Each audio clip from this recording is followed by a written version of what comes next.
saison, c'est terminé. Les Canadiens ont été éliminés des séries.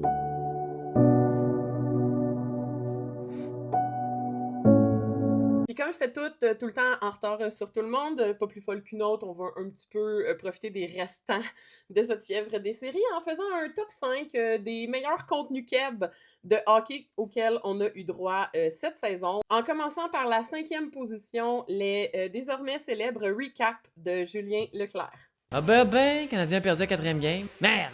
Fait que ça a mal été, on n'a pas scoré un but, puis c'est normal parce qu'on n'a pas non plus tiré au but.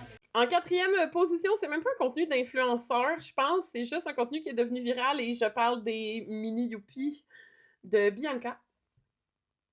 Oh my God! Oh my God! My Sheila! Comment tu veux ne pas trouver ça cute, un paquet de petits minous habillés en youpi qui font des exercices avec la mascotte des Canadiens? Impossible de résister. D'ailleurs, à ce propos, je me demande encore un peu comment ça se fait que Youpi n'a pas ses propres comptes réseaux sociaux perso, un peu à l'instar de Greedy des Flyers de Philadelphie qui fait un job extraordinaire sur les réseaux sociaux.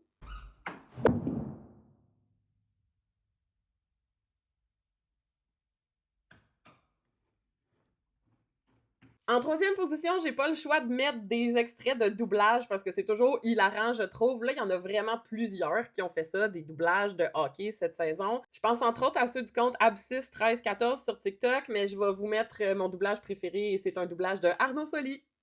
Si tu aimes faire des câlins, on se tape sur le casque. Toi, tu vaux rien sans baie vitrée. Toi, je t'ai bloqué tes shots. Dans mon temps, les goalers avaient pas de masque. Ah ouais, hein? C'est vrai. Ah ben, coudonc. J'ai 104 ans. Va te coucher. Je t'aime. Moi aussi. Je t'aime beaucoup. Motu, je t'aime. Moi aussi. En 2e position, c'est Ex-Aequo. J'ai pas pu départager là-dedans. Le premier des deux Ex-Aequo, c'est le documentaire Code of Misconduct qui a été produit par Urbania, donc une production québécoise qui a couvert le ressac ou ce qui s'est passé dans la poursuite des 5 joueurs de hockey qui ont été accusés de grape. Dans les dernières années, un documentaire vraiment important que j'invite tout le monde à voir. Il est disponible sur énormément de plateformes. Je vous mets un extrait. Named Taylor Radish. At one point, Brett Howden texts Taylor Radish, "Dude, I'm so happy I left when all the shit went down. Haha. Man, when I was leaving, Duber was smacking this girl's ass so hard, like it looks like it hurts so bad."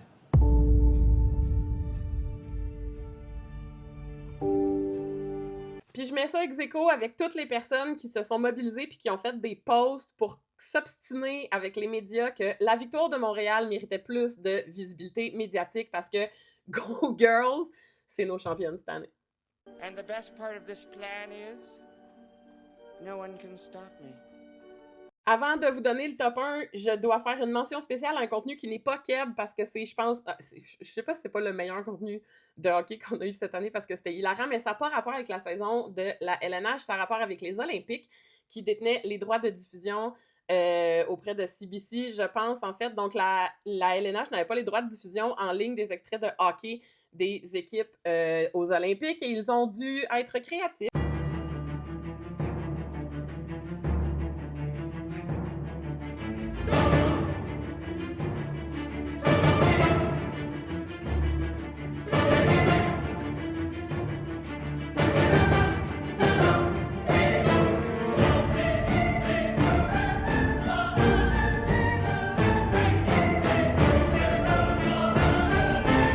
En première position, j'ai absolument pas le choix de mettre le podcast, parodie de podcast. Ça reste un podcast pareil, Palais Hockey. C'est complètement, pas inattendu, mais c'est surprenant que ça soit arrivé, que ça soit arrivé aussi vite, mais c'est hilarant bord en bord, ce truc-là. Donc, Palais Hockey avec Richardson Zephyr et tous ses acolytes. Avant, les bâtons étaient faits en Haïti. Mais maintenant, on est allé faire nos bâtons, où ça? Au Liechtenstein. Oh, oui, j'étais allé l'autre fois pour voir, ils m'ont invité pour regarder la fabrication, parce que vous savez, j'étais un champion en Haïti. Oui, clairement. Et donc là, exactement, on faisait des bâtons avec de la canne à sucre. J'ai allé, j'ai vu les bâtons, j'ai dit, mais les bâtons, sont pas...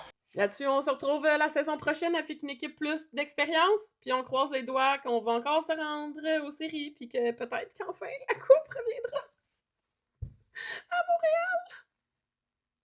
C'est tout, bye!